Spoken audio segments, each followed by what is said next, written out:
Kamareddy MLA అందుబాటులో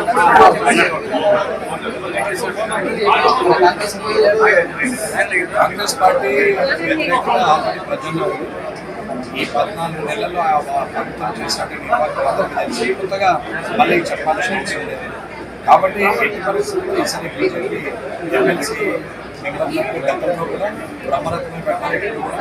గత 30 సంవత్సరాలు ఎమ్మెల్సీ ఎలక్షన్స్ అవుతాయి. కాబట్టి భారతీయ జనతా పార్టీ అభ్యర్థుల సందర్భాలు చాలా ఉన్నాయి.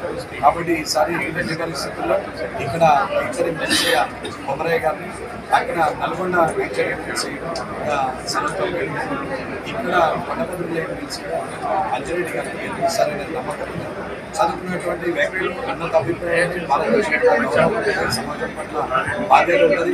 చదువుకున్నటువంటి చదువును అభ్యసించడం 10 మందికి మాట్లాడించే వాళ్ళకి రాజకీయ నాయకులు చెప్పే అవసరం కాదని కాబట్టి వారు ఖచ్చితంగా భారతీయ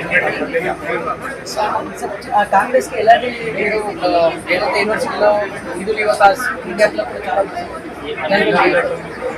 కాంగ్రెస్ ప్రభుత్వం ఎన్నో హామీలు ఆల్రెడీ గత ప్రభుత్వం ఇచ్చిన హామీలు యూనివర్సిటీలో వైద్యం గత ప్రభుత్వం ఇబ్బంది పడ్డారు. అలాగే ఎంప్లాయ్మెంట్ ఖాళీ ఉంది. ఇప్పటి వరకు కూడా కొత్తగా రిక్రూట్మెంట్ చేసినటువంటి గ్రామీణ వాతావరణం విశ్వవిద్యాలయం వరకు కూడా సమస్యలు ఉన్నాయి. అవన్నీ పరిష్కరించే పరిస్థితుల్లో ఈ కాంగ్రెస్ ప్రభుత్వం లేదు. కేంద్ర ప్రభుత్వం ఆధ్వర్యంలో మరి ఎమ్మెల్సీ గెలిచి ఖచ్చితంగా మంచి విద్యను అభ్యసించిన వారికి విద్యా అభివృద్ధి కోరేవారికి కానీ విశ్వవిద్యాలయంలో రిక్రూట్మెంట్ కానీ పట్టభద్రులకు ఉద్యోగాలు ఇచ్చే పరిస్థితి వస్తుంది. దానిపై ప్రశ్నించే గొంతులో కూడా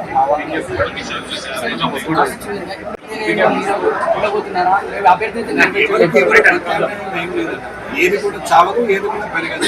పెరగాల్సిందే. చచ్చిపోతుందని అనుకుంటే మూర్ఖత్వమే. కాంగ్రెస్ చచ్చిపోతుందని చెప్పి టీఆర్ఎస్ అన్నప్పుడు అంటే ఏమైంది? అలాగే ఇలా టీఆర్ఎస్ చచ్చిపోతుందని అంటే ఏమవుతుంది? ఏదైనా ఏ పార్టీ వాళ్ళైనా అవివేకంగా అనవసరంగా ప్రజలకు తప్పుడు సమాచారం ఇచ్చే కన్నా నిజమైన సమాచారం ఇచ్చిన వాడే నిజమైన నాయకుడు.